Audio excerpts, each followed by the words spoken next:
बहुत से स्टूडेंट्स को डाउट है कि सीए इंटर जनवरी 26 का रिजल्ट डिले होगा या नहीं होगा। ये कन्फ्यूजन ऑडिट पेपर के डिले और 31 जनवरी को जो एग्ज़ाम हुआ है, उसकी वजह से आया है।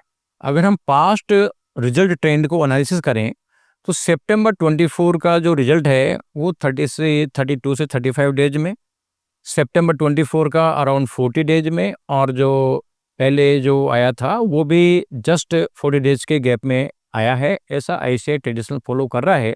तो इस पास्ट ट्रेंड को हम देखें, तो जो जनवरी 26 का जो एग्ज़ाम है, वो अपन ये नहीं कह सकते साहब 31 जनवरी को कंप्लीट हुआ है।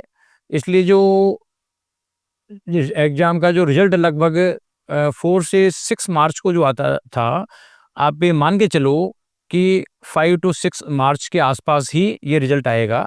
एक पेपर डिले होने की वजह से पूरा रिजल्ट डिले होने की पॉसिबिलिटी नहीं है। और स्पेशली जब जब ये केवल आईसीएआई को सीए इंटर का रिजल्ट ही नहीं देना, उसको सीए फाइनल और सीए फाउंडेशन का रिजल्ट भी देना है, और तीनों रिजल्ट आप देख रहे हो साथ-साथ आते हैं। इसलिए एक पेपर की वजह से तीनों रिजल्ट एक साथ डिले नहीं हो सकते। बेसिकली आईसीएआई की हम बात करें, तो आईसीएआई साल में 3 बार एग्ज़ाम कंडक्ट करा रहा है, जो एक रेयर सिस्टम है।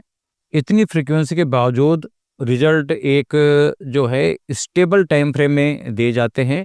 इसलिए एक टाइम फ्रेम को डिले करने का मतलब है अगले टाइम फ्रेम में प्रॉब्लम, इसलिए भी डिले होने की पॉसिबिलिटी नहीं है। तो कुल मिला के जो आपका अब रिजल्ट वेटिंग पीरियड है, तो इस फेज में आपको ओवर थिंकिंग से बचना ज़रूरी है।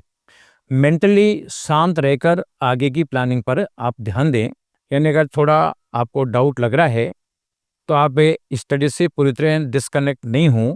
आप जो पढ़ रखा है उसी को बार-बार आप रिवाइज करते रहें, और सेलेक्टिव जो आपका प्रॉब्लमेटिक एरिया है उसकी प्रैक्टिस भी करते रहें।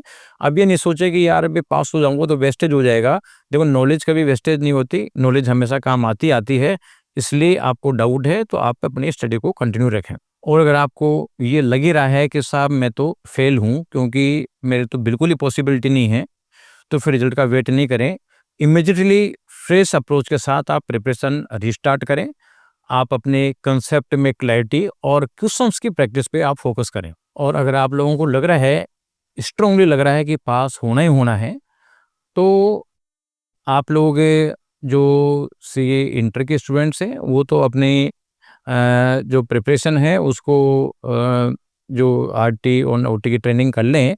और जो सीए फाइनल के स्टूडेंट है, वो अपनी कम्युनिकेशन स्किल्स और इंटरव्यू की तैयारी करें, जिससे कि जैसे रिजल्ट आएगा तो फिर कैंपस होंगे, तो कैंपस में आप लोग बाकी लोगों से आगे रहें। और आप अपने साथ में पोस्ट रिजल्ट की प्लानिंग भी कर लें। जैसे जो इंटर वाले स्टूडेंट हैं, वो अपने आर्टिकलशिप की प्लानिंग कर लें, अपने जो रिज्यूम बिल्डिंग करें, और साथ में आप ये भी डिस्कस करें कि भाई हमें आर्टिकलशिप में क्या क्वेश्चन पूछे जा सकते हैं। और जो सीए फाइनल के स्टूडेंट्स हैं, वो अपने इंटरव्यू की प्रिपरेशन करें, अपने रिज्यूम बिल्डिंग करें, और जो स्पेशली टैक्स और ऑडिट वगैरह के हैं, जो थोड़े से रूल्स पढ़ते रहें। और नेगेटिव रिजल्ट आए तो एक माइंडसेट और रिवीजन स्ट्रेटेजी के साथ आप रिस्टार्ट ज़रूर करें। और एंड में ये रिजल्ट एक टेम्परेरी है, और गोल जो है वो परमानेंट होता है। तो चार्टर्ड अकाउंटेंट बनना आपका गोल है। अगर कुछ गड़बड़ हो जाए तो कोई बात नहीं, आदमी तो कल, क्यों टेंशन लेते हो।